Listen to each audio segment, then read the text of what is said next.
In this video, I'll be showing you the brand new zero build loadout for this season so you guys can have the meta down. And there are certainly some changes from Chapter 3 to Chapter 4. A quick bit about me is that I've been Unreal every season and I have officially earnings in zero build. So let's get right into it with some loadout. So this would be the loadout I typically want to carry in a pub game or normal game, anything outside of a tournament. So first, the new AR that I really like is the Striker Burst AR. And this one just really beams from a distance and it takes some time to get used to, but I think you'll really learn to fry people if you can get it down. Now this one notably takes a longer time to ADS with no attachment on it, so try and add a scope or some different augments to lower the aim down sight time or the ADS time. Now there's a new shotgun option called the Sovereign Shotgun this season, and comparing that to the Gatekeeper, I personally still like the Gatekeeper because it hits so hard, but I have noticed that the Sovereign Shotgun definitely has more of like a combat shotgun type feel. It hits further from a distance, and I think it's maybe be like a good backup to the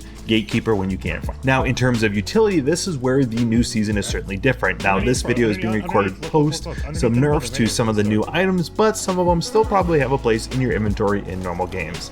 One being the Captain America shield, which is a great defensive item, does some damage when you throw it and can bash people. And then for heals, I still really like Flowberry just because there's so many different versatile plays you can make off of launch pads and rings, and just generally a good boost of movement. But splashes are a really close second. Splashes still certainly have a place in your inventory if you can find them. Really quick heals, great to carry. Now here are just some, again, like general tips to win more of your zero build games. I've noticed, again, jetpack tech and being able to boost and move and hover and aim all at the same time are very important to be winning games. So do that if you're gonna be playing a lot of normal games, practice with the jetpack.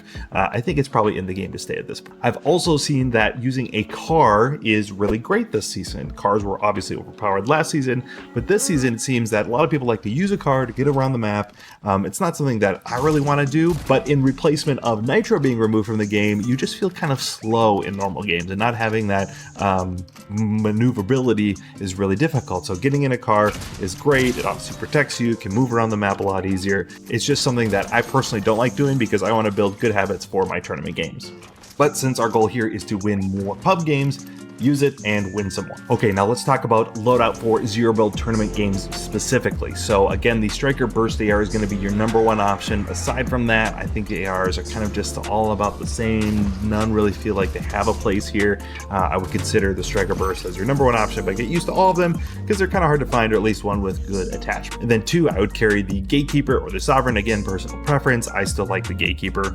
Then bunkers or bubbles, you always need that utility. Bunkers for, you know, a place to actually hold some physical space. Using a shockwave with Flowberry is your main movement in your end games. Now here are some just like general gameplay thoughts that I've noticed as I played the first round of the zero build duo cache. Everyone kind of got used to using nitro around the map, or perhaps using nitro as maybe like a defensive tool to stop fall damage, knock people backwards, yada yada yada. We know what nitro did, but I noticed it's a lot easier to die to storm, at least take storm, either in your early game, mid game rotates, or at the very end too. You don't have nitro to pop and like run into zone. You've got to kind of be moving before zone is moving, otherwise you're gonna die and take a lot of storm damage. I know it sounds kind of basic, but I think we maybe got conditioned a little bit to using nitro and really just relying on that. And again, in kind of the similar vein, W King is a lot harder this season. It's not as easy to get all the way around the map. There's no more nitro rings. They're still there, but they don't give you the nitro effect, no nitro canisters,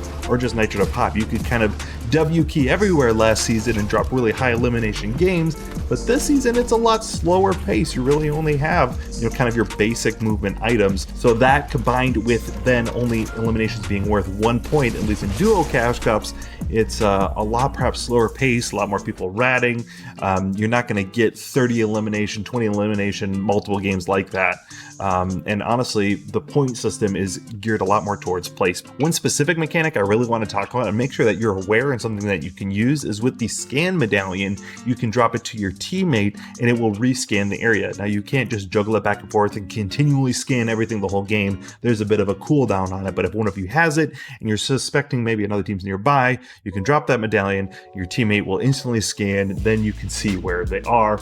That medallion is very strong. And again, I mentioned this earlier, but I think it's worth saying again, practicing your Flowberry shockwaves together as a duo is very important for endgame rotations and just getting to where you want to be together. And I would say overall, my meta impressions are that this is going to be rewarding to you that like place a high priority on getting a good position in zone, playing power positions, you're going to be rewarded with winning more games and more placement points overall. And if you guys really enjoyed this video and actually learned something new, please give it a like and subscribe if you're not already, and we will see you in the next